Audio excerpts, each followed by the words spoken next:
Estamos de volta no nosso Em Ação Social, falando sobre violência infantil. Carla e Dani, o que o Estatuto fala sobre violência infantil? Como que a gente pode, na verdade, saber o que é violência? Um grito é violência, um beliscão é violência, uma chinelada é violência? Naquilo que o Estatuto da Criança e do Adolescente reza, né? O que é caracterizado como violência ou não? O que é permitido, vamos pôr assim? Bom, vamos tratar de maneira bem prática. Quando nós recebemos denúncia, vamos supor, de um espancamento, porque existem vários tipos de violência, você mesmo na sua chamada você falou, a violência verbal, violência emocional, né? A violência física. A gente recebe aí uma denúncia de espancamento. Daí a gente vai constatar os fatos, apurar os fatos, daí a gente constata lá que, na verdade, às vezes o pai deu uma bronca no filho, ou o filho está sendo indisciplinado, tal. E a denúncia foi de espancamento. Você chega lá, o menino não tem uma marca, o menino não tem... você conversa com ele, o menino não afirma isso. Às vezes o pai é bravo, é austero.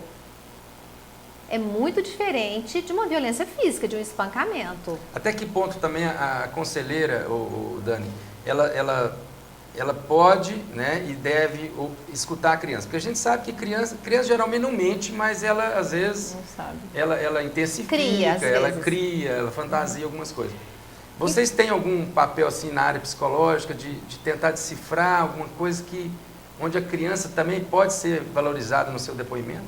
Então, normalmente assim, quando se trata de criança, nós pedimos para os pais saírem, né, da sala, ficamos só com a criança e a gente vai tentando, mediante algumas coisas pedagógicas ou até mesmo psicológicas, para tirar da criança. Nós temos brinquedos, desenhos. Ou até pirulito, bala.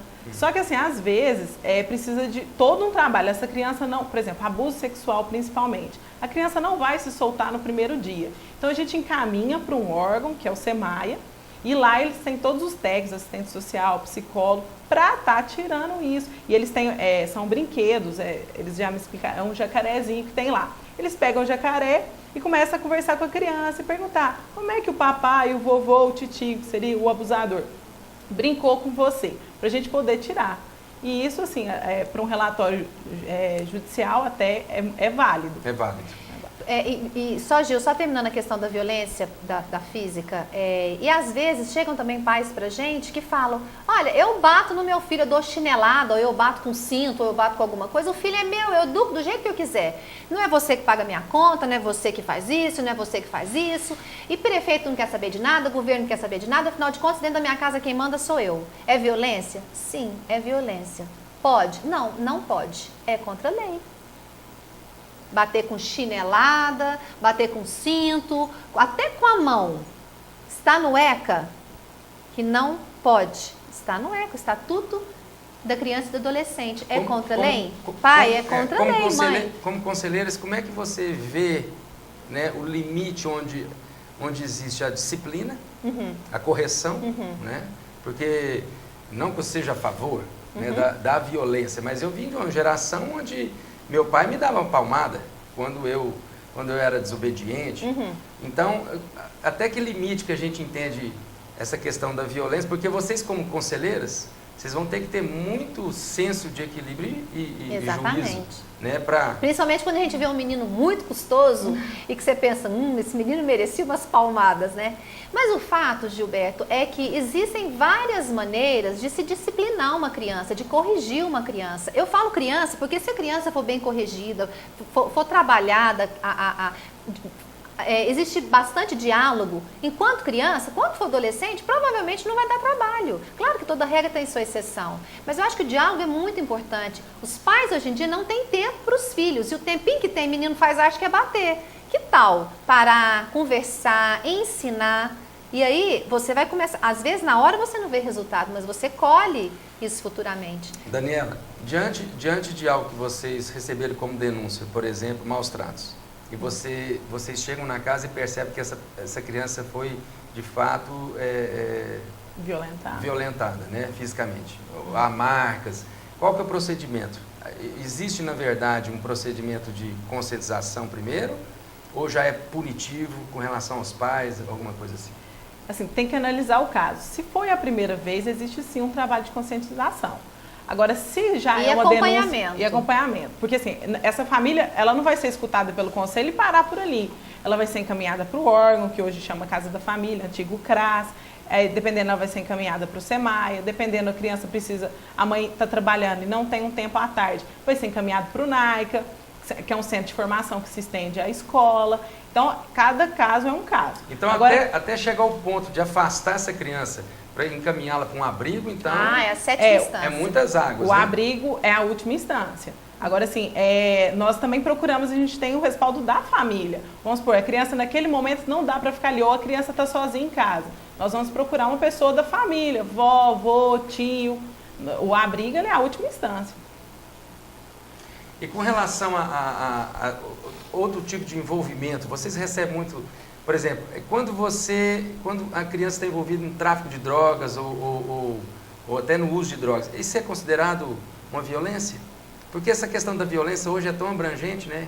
A gente pode falar com violência sexual, que é o abuso à criança, né? Pedofilia, essa questão do envolvimento às drogas, porque acaba que a violência pode ser uma violência psicológica. Olha, é um direito violado, né, Gil? E a gente tem que cuidar, a gente tem que olhar, a gente tem que apurar, tem que ajudar, encaminhar e promover. Mas até nesses casos o Conselho Tutelar é acionado. O Conselho Tutelar é acionado. Quando uma criança, por exemplo, está sendo usada para traficar drogas. Acionado, uma criança, sim. É o Conselho Tutelar que tem que ir lá e... Isso, e ver. Agora, a questão que acontece muito é a família não está estruturada. Então, assim, por exemplo, a gente chega e vê a criança que está lá no tráfico, já começou a ser aviãozinho. Aí a gente vai procurar a família. O pai está preso por tráfico, a mãe está presa por tráfico, a irmã está presa por tráfico, a avó está presa por tráfico.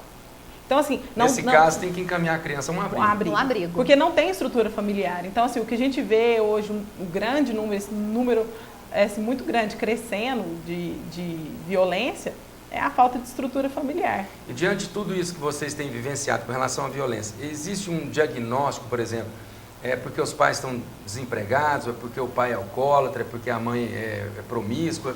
Existe algum diagnóstico assim decorrente com relação à classe social? Isso acontece mais com o pobre?